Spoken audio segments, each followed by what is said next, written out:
సినీ రంగంలో ఎప్పటికీ చెరగని ముద్ర వేసిన హీరోయిన్ సౌందర్య. అందం, అభినయంతో సినీ ప్రియులను కట్టిపడేసింది. గ్లామర్ షోకు దూరంగా ఉంటూ ట్రెడిషనల్ లుక్లో కనిపిస్తూనే అద్భుతమైన నటనతో టాప్ హీరోయిన్గా కొన్నాళ్లు ఇండస్ట్రీని ఏలింది. కానీ కెరీర్ మంచి ఫామ్లో ఉండగానే అనూహ్యంగా ఈ లోకాన్ని వదిలి వెళ్లిపోయింది. సౌందర్య సినీ ప్రియుల హృదయాల్లో చెరగని రూపం. ఒకప్పుడు భారతీయ సినీ పరిశ్రమను ఏలేసిన హీరోయిన్. గ్లామర్ షోకు దూరంగా ఉంటూనే సాంప్రదాయ పద్ధతిలో కనిపిస్తూ పాత్రకు ప్రాణం పోసింది. ఎలాంటి పాత్రలోనైనా ఇట్టే ఒదిగిపోయేది. అందం, అభినయంతో కోట్లాది తెలుగు ప్రజల అభిమానాన్ని సొంతం చేసుకుంది. తెలుగు, తమిళం, మలయాళం, హిందీ భాషల్లో అగ్ర హీరోల సరసన నటించి మెప్పించింది. కెరీర్ మంచి ఫామ్లో ఉండగానే అనూహ్యంగా విమాన ప్రమాదంలో మరణించారు సౌందర్య. 2004 ఏప్రిల్ 17న జరిగిన విమాన ప్రమాదంలో సౌందర్యతో పాటు ఆమె సోదరుడు సైతం కన్నుమూశారు. దక్షిణాది చిత్ర పరిశ్రమకు సౌందర్య మరణం తీరని లోటు.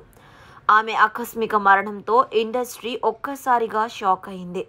ఇప్పటికీ సౌందర్యను ఆరాధించే అభిమానులు ఉన్నారు. అయితే సౌందర్య మరణాన్ని తలుచుకొని కన్నీళ్లు పెట్టుకున్నారు ఓ సీనియర్ హీరోయిన్.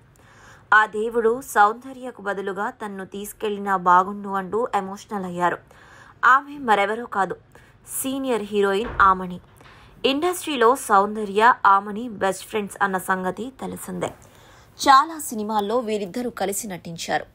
సౌందర్యతో తనకున్న అనుబంధం గురించి ఇదివరకు చాలా ఇంటర్వ్యూల్లో చెప్పుకొచ్చారు ఆమని. మరోసారి సౌందర్యను గుర్తు చేసుకుని ఎమోషనల్ అయ్యారు. ఇండస్ట్రీలో తన బెస్ట్ ఫ్రెండ్ సౌందర్య మాత్రమేనని, ఆమె చనిపోయిన తర్వాత మళ్లీ అంతగా క్లోజ్ అయిన హీరోయిన్ ఎవ్వరూ లేరని అన్నారు. సౌందర్య చనిపోయిందనే వార్త తెలియగానే తన గుండె ఆగిపోయినంత పని అయ్యిందని, ఆ దేవుడు సౌందర్యను వదిలేసి తన్ను తీసుకెళ్లినా బాగుండు అని అనుకున్నారని, సౌందర్య అంటే తనకు చాలా ఇష్టమని చెబుతూ ఎమోషనల్ అయ్యారు ఆమని. కొన్నాళ్ల పాటు సినిమాల్లో కథానాయికగా నటించిన ఆమని ఇప్పుడు సెకండ్ ఇన్నింగ్స్లోనూ బిజీగా ఉన్నారు.